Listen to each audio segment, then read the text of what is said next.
د افغانستان مشهور تلویزیونی سیری مسکان نیازی د هیواد څخه د عصمت قانی مشهور خبریال، شاعر او لیکوال تک ته غبرګون ښودلی دی. د هیواد دې نامتو لیکوال چې خپل مخالفین او موافقین دواړه لري، څو ورځې وړاندې وویل چې د امنیتي ستونزو او ګواښونو له ویرې د هیواد څخه خپله کډه باروي. د قانی دې کار ته ځینو کسانو منفي او ځینو مثبت غبرګون وښود. ځینو خلکو قانی یو ډارن شخص وباله او ویل چې کله د وطن حالت خراب شو نو هیواد یې همداسې پرېښود او خپلې پښې یې سپکې کړې.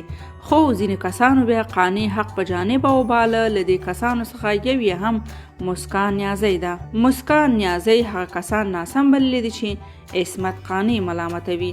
دا وایي چې څوک څه پوهیږي چې په قانی به څه تېرېدل. هیڅوک هم تر هغه د بل په درد نه پوهیږي چې خپله درد تجربه نه کړي.